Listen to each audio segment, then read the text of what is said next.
Assalamualaikum warahmatullahi wabarakatuh. Alhamdulillahirrabbilalamin. Asyhadu an la ilaha illallah wahdahu la syarikalah wa asyhadu anna Muhammadan abduhu wa rasuluhu la nabiyya ba'dah. Amma ba'du. Yang kami hormati pemirsa dimanapun Anda berada, berjumpa kembali di acara kami Kilap, kajian Islami ala podcast, yang disiarkan secara langsung dari studio BCP Podcast dan Perfilman SMK Muhammadiyah 1 Malipuro lewat channel YouTube SMK Bali Official. Pada kesempatan sore kali ini kita akan membahas yaitu generasi milenial cinta Al-Quran. Ya, nanti kita akan dibersamai oleh Ustadz Novesta Tenhasdi MSI. Beliau adalah Sekretaris PCM Bambang Lipuro. Pada kesempatan kali ini kita nanti akan berbincang-bincang, dan sebelumnya akan saya sapa dulu. Selamat sore Pak Ustadz Noves. Selamat sore. Gimana kabarnya? Baik. Alhamdulillah. Tetap puasa, semangat. Semangat, harus semangat. Tetap ya. Semangat sore itu semangat pagi juga. Ya. Dan juga pemirsa yang ada dimanapun kita berada, selamat juga untuk melaksanakan ibadah puasa. Semoga kita bisa melaksanakan dengan baik puasa Ramadan pada kesempatan tahun ini. Amin. Ustadz Nofet yang saya hormati, bahwa kita itu selaku ya umat muslim, kita karena berpedoman pada Al-Quran, juga berpedoman pada Al-Hadis, maka pada kesempatan kali ini kita akan membicarakan tentang generasi milenial yang cinta terhadap Al-Quran. Nah, bagaimana dari nanti bisa dijelaskan oleh Pak Ustadz untuk bagaimana kita untuk menjadi generasi yang milenial cinta Al-Quran ini. Silakan. Baik, terima kasih Mas Dwi Joko. Mas atau Pak ini? Pak ya? Pak ini. Oh ya Pak. Assalamualaikum warahmatullahi wabarakatuh. Waalaikumsalam warahmatullahi wabarakatuh. Kami boleh menyapa pemirsa yang di rumah ini ya, atau dimanapun berada ya. Alhamdulillah wa syukurillah, la haula wa la quwata illa billah. Asyhadu alla ilaha illallah wa asyhadu anna Muhammadar Rasulullah. Allahumma sholli wa sallim wa barik ala nabiyyina Muhammadin wa ala alihi wa ashabihi ajmain, amma ba'd. Tema yang diangkat ini bagian dari problematika yang berkembang di era modern, atau bisa dikatakan era milenial, bisa dikatakan era digital, juga bisa dikatakan era di mana generasi Y dan generasi Z. Nah, jadi Pak Dwi Joko, bagaimana generasi-generasi sekarang itu agar cinta Al-Quran, itu tentu kita awali dulu dari firman Allah dalam surat An-Nisa ayat 9. A'udzubillahi minasyaitonirrajim. Wal yakhshalladzina law taraku min khalfihim dzurriyyatan dhi'afan khaufu 'alaihim falyattaqullaha wal yaqulu qawlan sadida. Bahwa Allah Ta'ala itu memerintahkan kepada kita semua, ini kita pakainya sudut pandang orang tua dulu, nah, sehingga nanti kita masuknya ke generasi apa tadi, milenial ya, bukan generasi yang lama berarti, yang itu kan itu yang sekarang. Nah, ayat ini menjelaskan bahwa kita selaku orang tua atau generasi terdahulu itu dianjurkan, diperintahkan untuk takut kepada Allah. Pertanyaannya, kenapa takut dalam ayat tersebut? Itu karena kalau kita meninggalkan generasi-generasi yang lemah, meninggalkan anak cucu yang lemah, Nah, itu kita diperintahkan oleh Allah untuk takut atau khawatir. Oleh karenanya, supaya generasi kita, generasi milenial gitu ya. Generasi milenial, atau kalau sekarang ini bisa kita lihat generasi itu kan kelahiran tahun berapa? 1981 gitu sampai 1996 itu dikatakan generasi milenial atau generasi Y gitu. Nah, ini Pak Dwi Joko kelahiran berapa ini kan gitu? Ya, itu masuk yang milenial. Berarti kan masuk yang milenial ya.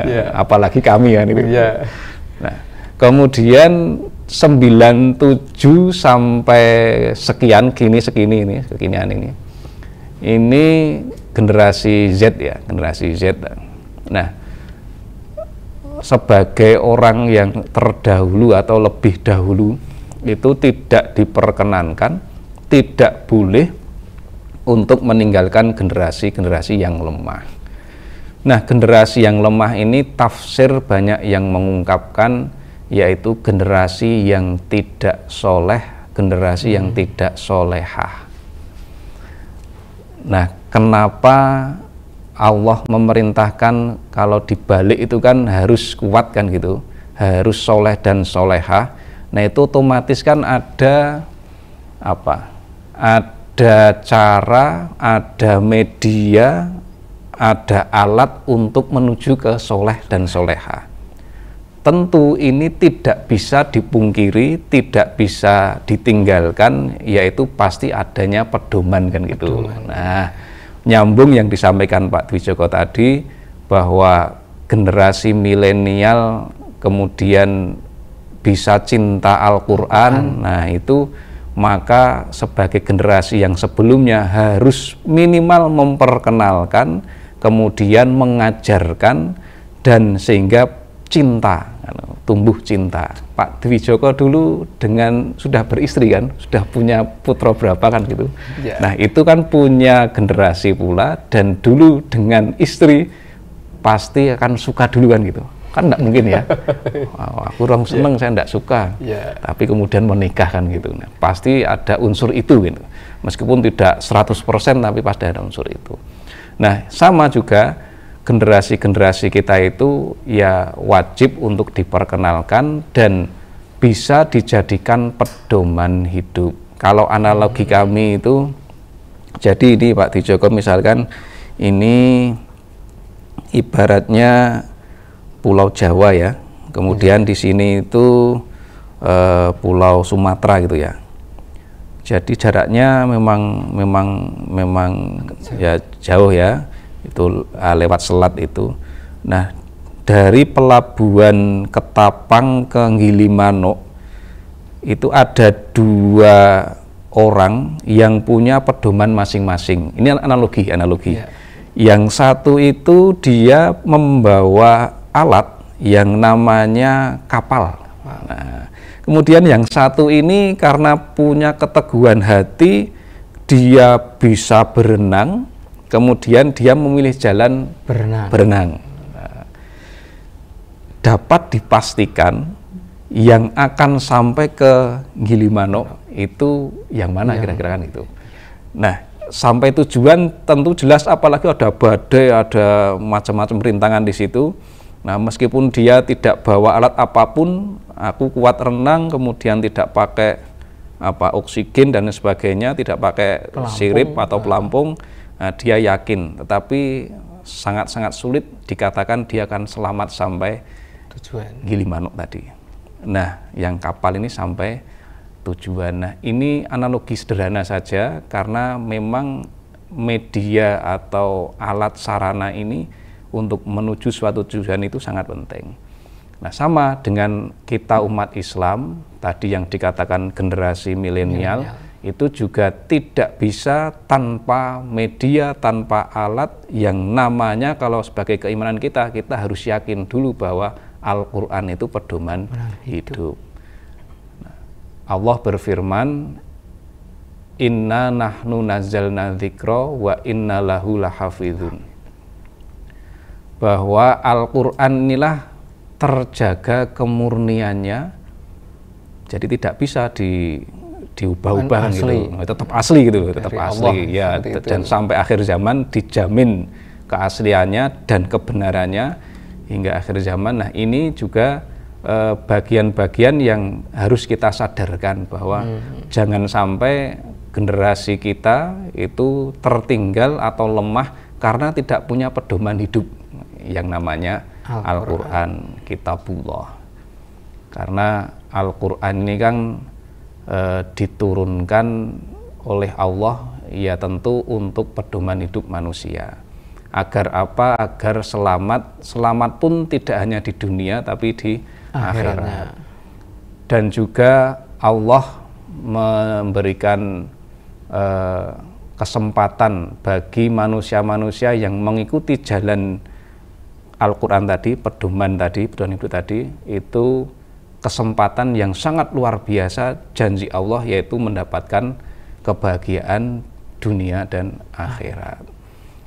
Nah, yang kedua itu Al-Quran ini selain diyakini, karena kalau yakin itu kemudian muncul rasa suka iya dan diikrarkan iya, kemudian kalau dipelajari kemudian sampai diamalkan kan itu.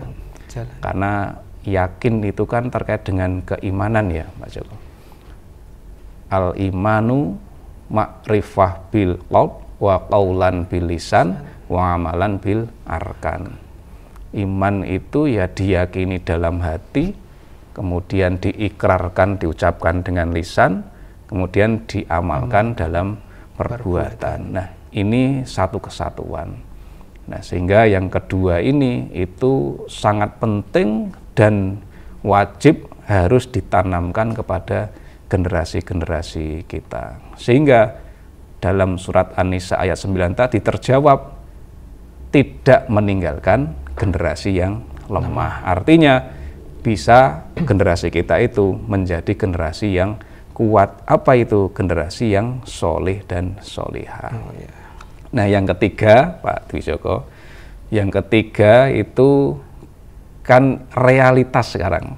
Nah, bisa kita lihat dengan ini ya, mohon maaf, dengan ini itu kan sekarang menjadi tidak ada batasan. Nah, bisa melihat kemana saja, termasuk melihat apa saja kan gitu. Nah, namun kalau ada kontrol tadi di nomor poin awal dan kedua tadi, kita yakin karena ada benteng, ada yang ngontrol dan tertanam dalam jiwa tadi, yakin bahwa Al-Quran itu pedoman hidup kita, sehingga apapun yang ada di sini, mohon maaf ini, yang kaitannya dengan negatif-negatif, pasti akan terkontrol sendiri kan gitu. Ketika mau buka, apa contohnya ini, buka itu, buka hal-hal yang negatif gitu, jadi ingat, oh buka Google misalnya, searching atau YouTube mungkin. Nah, karena sekarang itu tidak bisa kita pungkiri, apalagi pasca pandemi kemarin itu kan HP atau gadget ini kan menjadi hal yang prioritas utama untuk komunikasi, termasuk pembelajaran mungkin ya di sekolahan itu kan bisa mengakses apapun di sini. Nah, benteng satu-satunya yaitu adalah pedoman hidup kita itu, yaitu Al-Quranul Karim. Kemudian ada beberapa catatan proses pelaksanaan dalam kegiatan-kegiatan yang menumbuhkan ghiroh atau semangat-semangat untuk cinta pada Al-Quran gitu. Jadi di sekolah itu kita ngambil contoh, ya alhamdulillah di SMK Muhammadiyah 1 Bambang Lipuro ini itu dapat kita katakan anak-anak itu beruntung atau siswa itu beruntung. Kenapa? Karena dalam muatan mata pelajaran agama Islam, betul ya itu ya.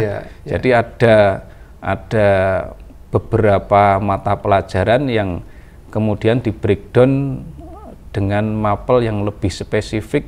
Sebagai contoh, kalau umum kan PAI ya, PAI. Nah, di Muhammadiyah di SMK Muhammadiyah 1 Bambang Lipuro ini kan ada ismuba ya, ismuba apa Al-Qur'an, hadis, kemudian akidah, akhlak, ibadah atau fikih, tarikh gitu ya, kemudian apa kemuhammadian, bahasa Arab ya. Nah, ini kan bagian dari ikhtiar menjawab persoalan-persoalan yang mungkin ini sudah terpikir jauh oleh founding father dari pendiri-pendiri di Muhammadiyah ini, Persyarikatan Muhammadiyah ini, sehingga menjawab persoalan tentang amaliyah ibadah, kemudian tentang akhlak, kemudian tentang sosial. Nah, ini kan pengejawantahan proses di dalam Al-Quran yang kemudian diurai, kemudian dibantu, dijabarkan dalam sunnah Rasul atau hadis gitu. Jadi dalam hadis itu kan Rasul pernah berpesan, aku tinggalkan 2 perkara kan gitu, yang apabila kalian berpegang teguh kepada 2 perkara itu, maka tidak akan tersesat selama-lamanya dunia akhirat. Itu kan luar biasa ketika Rasul menyampaikan hal itu. 2 perkara itu adalah Al-Quran dan hadis atau as-sunnah. Nah, mungkin itu yang jadi catatan kenapa kita harus mentadaburi Al-Quran, bahkan apa toh keistimewaan kita itu, kenapa kok harus setelah mempelajari Al-Quran kita sebelumnya yakin itu ya besok dapat apa. Ada pertanyaan-pertanyaan yang generasi milenial mungkin ya. Itu opo kan gitu.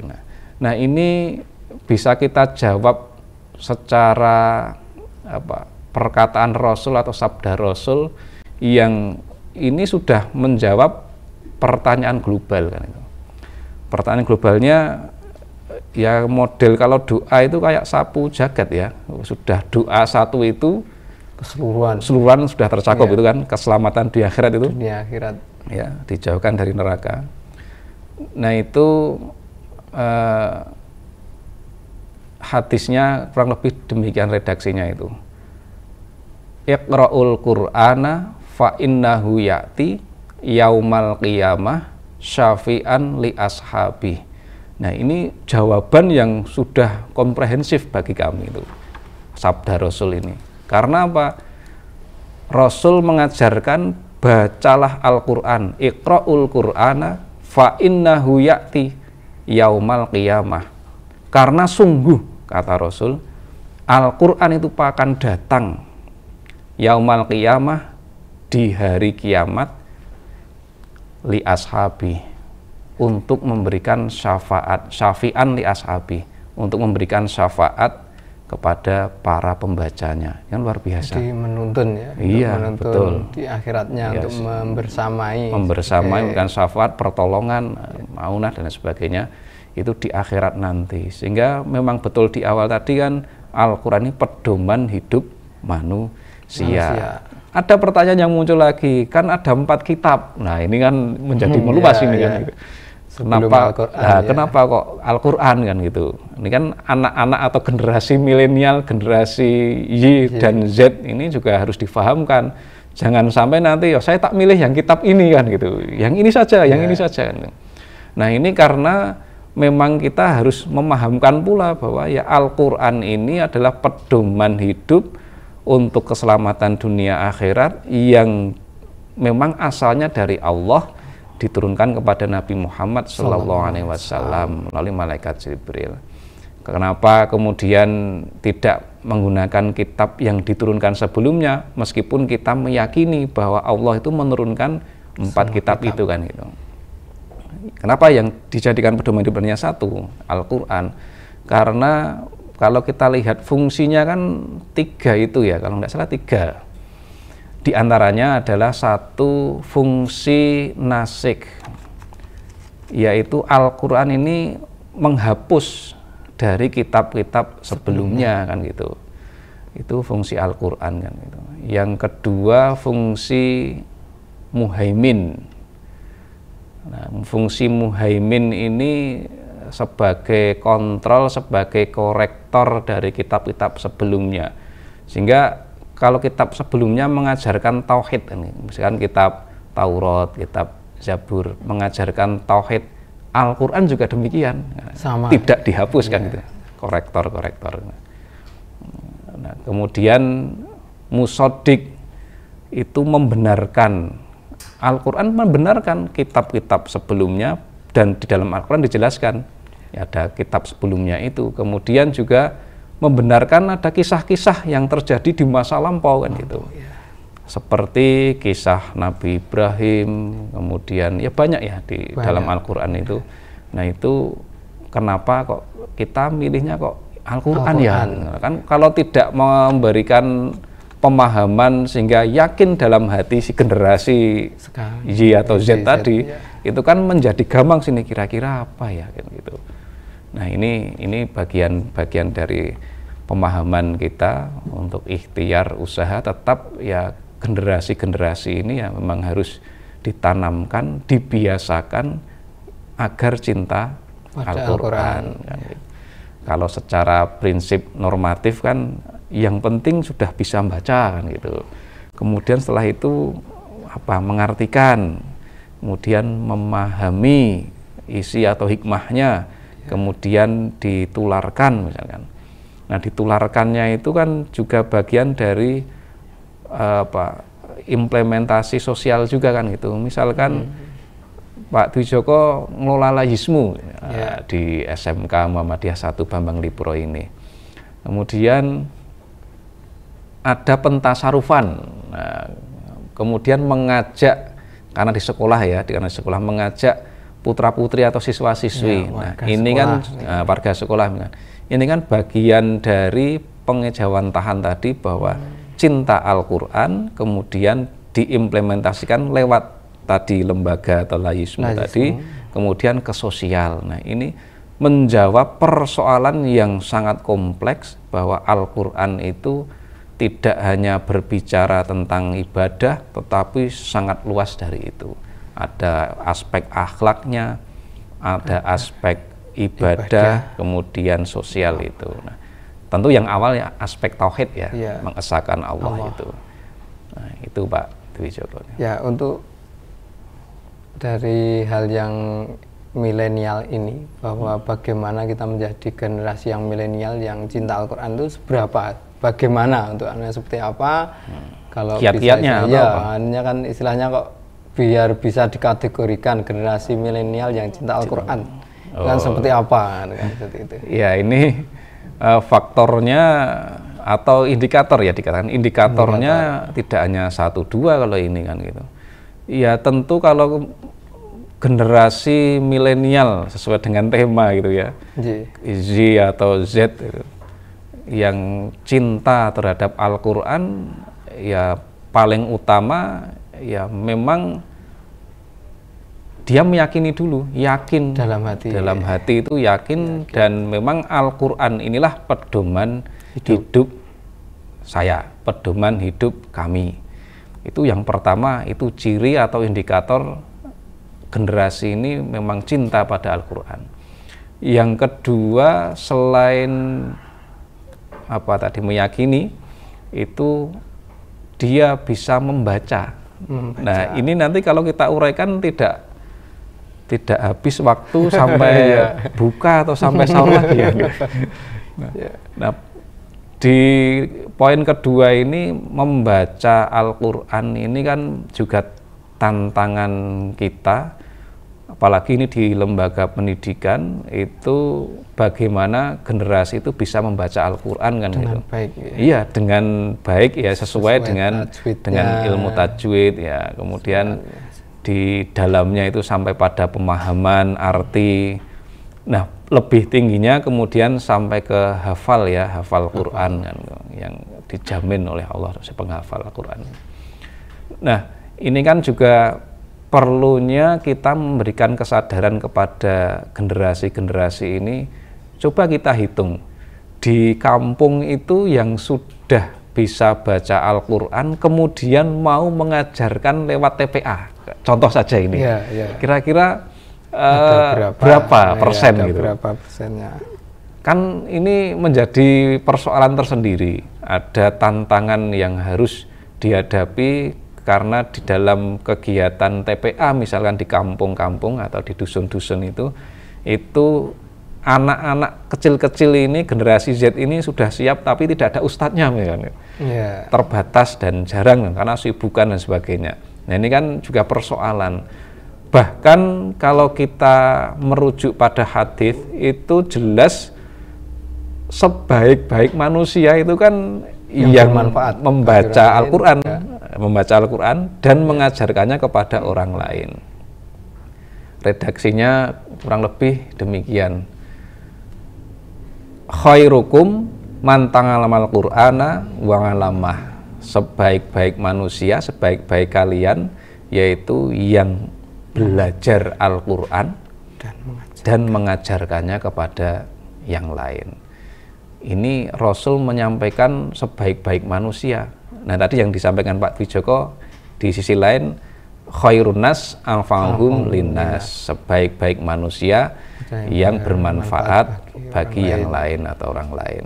Nah sisi-sisi di sinilah juga sebagai spirit bahwa generasi milenial ini ya setelah dia meyakini cinta, kemudian membaca, menafsirkan atau mentakwil atau mengartikan, bahkan sampai hafiz tadi menghafal, itu juga di sisi-sisi lain bisa mengamalkan dalam keseharian. Kan gitu. Dia sudah bisa membaca Al-Quran berapa, sudah khatam 2 kali misalkan, tetapi sholatnya masih bolong-bolong kan gitu. Nah ini kan tidak match kan, itu tidak sesuai. Kemudian dia sudah bisa membaca Al-Quran, bisa ujian bagus, pengambilan nilai bagus, tapi praktek amaliyah di luar ketika harian, sekolah dan bagus dan tadi harian di luar itu ternyata berbeda. Oh ternyata pas waktu Ramadan puasa ternyata dia tidak puasa kan itu. Tidak ada alasan untuk tidak puasa. Nah, ini juga kan bagian-bagian yang harus dioptimalkan untuk pelaksanaan pendampingan kepada generasi-generasi kita ini. Dan yang selanjutnya efektivitas dalam kegiatan-kegiatan rumah, sekolah, kemudian masyarakat. Ini sangat penting. Contoh sekarang ini ada tren, ya mungkin tidak banyak atau mungkin hanya kasuistik ya. Kita selaku orang tua atau mungkin generasi Z itu saja ya, punya generasi Z gitu, mengajak anak kecil di masjid itu masih ada yang bersuara kan gitu, bahkan dimarahi kan gitu, anak ramai dan sebagainya. Nah ini kan juga sebenarnya harus bisa membedakan bahwa ini memang bagian dari wujud pembelajaran litarbiyah kan gitu untuk generasi kita, sehingga cinta ke masjid atau beribadah di masjid. Nah ini pembiasan-pembiasan seperti ini kan kadang masih di kasuistik sebenarnya ya, masih ada yang bertolak belakang, nggak usah diajak. Nah ini kan juga bagian dari persoalan di sosial kita. Nah mungkin dalam tataran kiat-kiat sebenarnya sangat banyak ya. Dalam tataran kiat-kiat ini diantaranya juga kalau di sekolah kan ada rohis atau ada kajian, kemudian latihan khutbah, kemudian latihan qiraah, kemudian murotal dan lain sebagainya yang ini memang dikemas untuk lebih cinta, lebih dekat dengan Al-Quran. Sehingga kajian-kajian di sekolah mungkin yang menjadi pengurus takmir sekolah atau rohisnya kalau anak ya, siswa ya, yaitu kan bagian dari untuk kita takarub kepada Allah ya, tentu dengan mempelajari Al-Quran itu sebagai pedoman hidup kita. Ya memang ini tantangan generasi Z ini kan ya, kalau terakhir kalau kita boleh melihat realita dengan ini kan apa-apa bisa ya, kita Play Store kemudian install Al-Quran digital itu sangat mungkin, sangat bisa. Sehingga ini juga bagian ikhtiar generasi sekarang ini ya memang seperti itu kan gitu. Ya, jadi persoalan itu kan install kemudian dibuka sekali, setelah itu tidak pernah dibuka. Nah, itu kan persoalan. Nah, sudah baca Quran, sudah punya bawa Quran, bawa Pak, bawa Bu di sini. Nah, sudah dibaca belum? Nah, ini kan persoalan-persoalan yang memang masih dijumpai di generasi-generasi yang sekarang ini. Gitu, Pak Tujo. Gini, berarti kesimpulannya gini ya Pak, sebagai generasi milenial itu yang utama itu kita harus meyakini dulu bahwa Al-Quran itu adalah pedoman hidup kita. Yang keduanya kita juga harus mempelajari dengan membaca yang baik dan kemudian mengajarkan juga, tidak hanya untuk dirinya sendiri. Jadi kan diberikan kepada orang lain.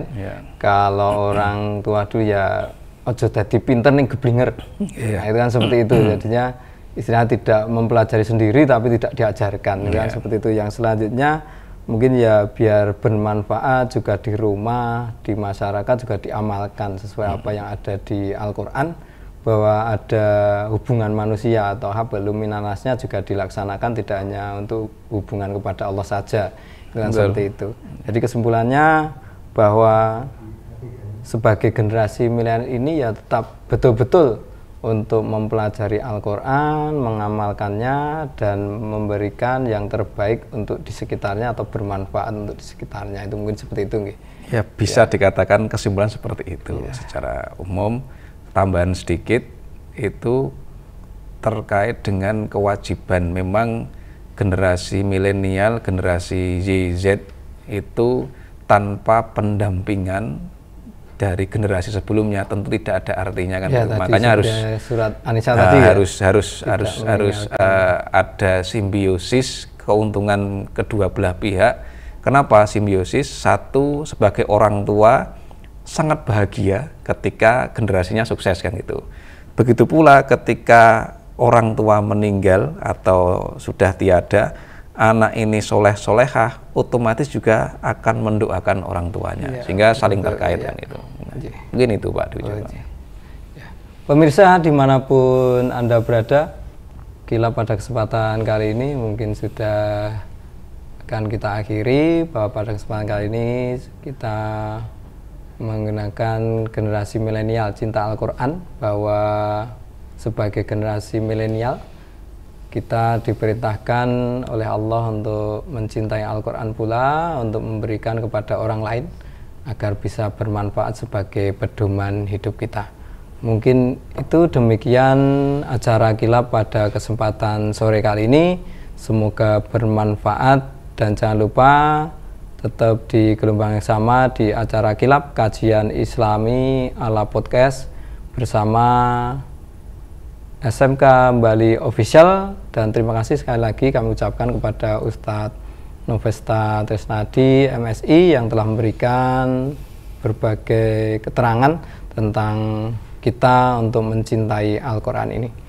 Demikian sama-sama acara Qilab pada kesempatan kali ini. Ada kurang lebihnya saya Dwi Joko Purnomo dalam membawakan kajian Islami ala podcast ini. Ada kurang lebihnya, mohon maaf. Saya akhiri, wassalamualaikum warahmatullahi wabarakatuh.